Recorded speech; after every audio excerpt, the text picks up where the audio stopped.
আর joint এন্ট্রান্সের মাধ্যমে নয়, সরাসরি পলিটেকনিক কলেজে ভর্তি হওয়ার সুযোগ করে দিয়েছে পশ্চিমবঙ্গ কারিগরি শিক্ষা দপ্তর। এমনই জানালেন ইসলামপুর গভর্নমেন্ট পলিটেকনিক কলেজের ভারপ্রাপ্ত অধ্যক্ষ গৌতম নন্দী। ইসলামপুর গভর্নমেন্ট পলিটেকনিক কলেজের ভারপ্রাপ্ত অধ্যক্ষ গৌতম নন্দী বলেন, উচ্চশিক্ষার একটি মাধ্যম হতে পারে পলিটেকনিক। তিনি বলেন, পলিটেকনিকে ছাত্রছাত্রীদের এখন আর জয়েন্ট এন্ট্রান্স পরীক্ষা দিতে হবে না। তারা সরাসরি পশ্চিমবঙ্গ কারিগরি শিক্ষা দপ্তরের ওয়েবসাইটে গিয়ে ফর্ম ফিল আপ করবেন এবং নম্বরের ভিত্তিতে তাদের পলিটেকনিক পড়ার সুযোগ পাবেন। তিনি এক ধাপ এগিয়ে আরও বলেন, জেলার ছাত্রছাত্রীদের সুযোগ অত্যাধিক দেওয়া হবে। তিনি আরও বলেন, পলিটেকনিক পড়ুয়াদের চাকরির সুবিধা অনেক বেশি, কারণ কলেজগুলোতে ক্যাম্পাসিং করা হয়। অবশ্যই যে উচ্চশিক্ষার একটা মাধ্যম হতে পারে পলিটেকনিক এডুকেশন বা ডিপ্লোমা এডুকেশন সিস্টেম, কারণ এখানটায় হাতে কলমে কারিগরি শিক্ষা শেখার একটা সবথেকে ভালো প্রতিষ্ঠান হচ্ছে পলিটেকনিক শিক্ষা। সারা রাজ্যের মতন ইসলামপুরেও এই সুযোগ সুবিধেগুলো এই জেলার ছেলেমেয়েরা নিতে পারে, কারণ আমরা জানি যে পলিটেকনিক শিক্ষার ন্যূনতম যোগ্যতা যেটা ভর্তি হতে গেলে যেটা লাগে, মাধ্যমিক বা সমতুল্য পরীক্ষায় তাকে পাশ করতে হবে। এবং সেখানটায় এবছর কারিগরি শিক্ষা দপ্তরের মাধ্যমে এবছর ভর্তির প্রক্রিয়াটাকে আরও সরলীকরণ করা হয়েছে, যেখানটায় ছেলেমেয়েরা সরাসরি West Bengal state council of technical এডুকেশনের মাধ্যমে তারা তাদের ওয়েবসাইটে গিয়ে ফর্ম ফিল আপ করতে পারবে। সেখানটায় নম্বরের ভিত্তিতে মেধা তালিকা তৈরি করা হবে এবং তার মাধ্যমে ছেলেমেয়েরা ভর্তি হতে পারবে। আগামী মে অবধি অনলাইন ফর্ম ফিল আপের এই ডেটগুলোকে রাখা হয়েছে। প্রায় বিগত এক মাস ধরে ফর্ম ফিল আপ প্রক্রিয়াটা চালু রয়েছে।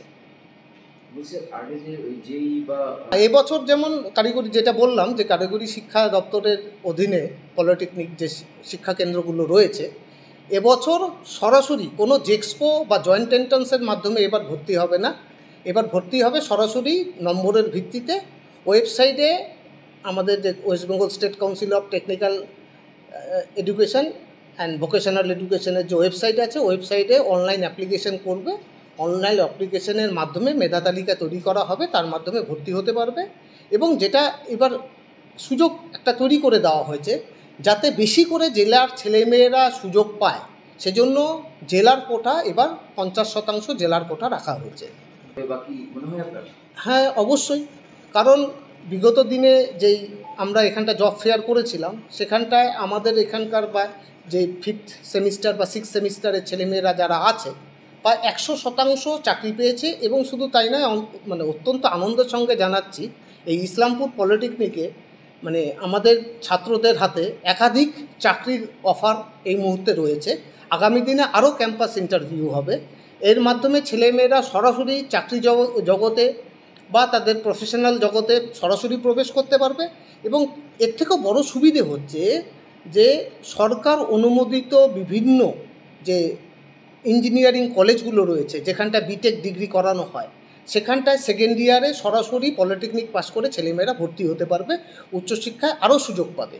কারণ আমি আনন্দের সঙ্গে জানাচ্ছি যে এই পলিটেকনিকেরই একজন ছাত্র এবছর IISc Bangalore, Indian institute of science ব্যাঙ্গালোরে, সেখানটায় মাস্টার্স মানে এমটেক প্রোগ্রামের জন্য সে সুযোগ পেয়েছে।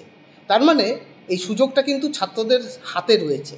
এই জন্য আমি চাই যে ছাত্ররা যাতে আরও বেশি করে ইসলামপুরের এবং এই জেলার ছেলেমেয়েরা আরও বেশি করে নিতে পারে এবং নিজেদের উচ্চশিক্ষিত করতে পারে এই কারিগরি শিক্ষায়। এটাই হচ্ছে আমাদের মানে আগামী দিনের পথ চলার ক্ষেত্রে ছাত্রছাত্রীদের ক্ষেত্রে উপযোগী হয়ে উঠবে। পরীক্ষা ছাড়াই পলিটেকনিক্যাল কলেজে ভর্তি হওয়া যাচ্ছে, যা আমাদের ইসলামপুরের শহরেই আছে। আর আমাদের এই যারা মাধ্যমিক উচ্চ মাধ্যমিক দিল, ওদের জন্য অনেক সুবিধার ব্যাপার হয়ে উঠলো যে বিনা পরীক্ষা ছাড়াই পলিটেকনিক্যাল কলেজে ভর্তি হওয়া যাচ্ছে, যা পরবর্তীকালে ইঞ্জিনিয়ারিং যারা নিতে পারবে ওদের জন্য অনেক সুবিধাজনক হয়ে উঠেছে। এই যে জয়েন্ট ভর্তি হলে যে আগে যারা ভালো নম্বর উঠাতে পারতো না, নাকি পরে যে অসুবিধা হতো পরীক্ষার সময়, সেটা এখন নাই। ভালো নম্বর উঠলেই যারা ভর্তি হতে পারবে এবং পলিটেকনিক নিয়ে সবাই ITI যার অন্য কিছু পড়ার ইচ্ছা আছে সে নিয়ে পড়তে পারবে। কী নাম তোমার? অলোক কিস্কু। জয়েন্ট ছাড়া শুনেছি, জয়েন্ট ছাড়াও ভর্তি নিচ্ছে, অনেক খুশি লাগলো এটা শুনে আমাদেরকে। আর পলিটেকনিকে ভর্তি হবি? ভাবছি ওটাই তো ভালো হয়। কিসে পড়িস? 11-এ উঠলাম।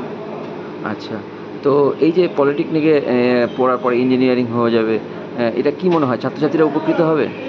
ভালো হবে এটা নিয়ে যদি পড়াশোনা করে। যে হচ্ছে ওই জয়েন্ট দিয়ে নাকি পলিটেকনিকে আর ভর্তি হতে হবে না, সরাসরি কি বলবেন? খবরটা শুনলাম, পেপারে দেখলাম, খুব আনন্দের খবর, খুব ভালো খবর। ছাত্রছাত্রীদের খুব উপকৃত হবে। ছাত্রছাত্রীরা এবার জয়েন্ট বা ওই জেক্সপো এন্ট্রান্স না দিয়ে তারা সরাসরি নম্বরের ভিত্তিতে মাধ্যমিক সমতুল্য হলেই তারা অ্যাপ্লাই করতে পারবে। এটা খুব আনন্দের খবর। এটা ছাত্রছাত্রীর জন্য খুব উপকৃত হবে। বলছি যে আপনি কি করেন? আমি একজন স্কুলের করণিক। আমি আমার ছাত্রছাত্রীদেরকেও অনেককে বার্তা দিয়েছি, তারা এই পলিটেকনিকে গেলে তারা খুবই উপকৃত হবে। হ্যাঁ, উদ্যোগ তো খুবই ভালো। পলিটেকনিকে এবার থেকে যেমন আগে তো জেক্সপো একটা পরীক্ষা দিয়ে পলিটেকনিক কলেজগুলোতে অ্যাডমিশন নিতে হতো, তো এবার থেকে সেটা পরীক্ষাটা দিতে হবে না, মানে মার্কসের ভিত্তিতেই পাবে।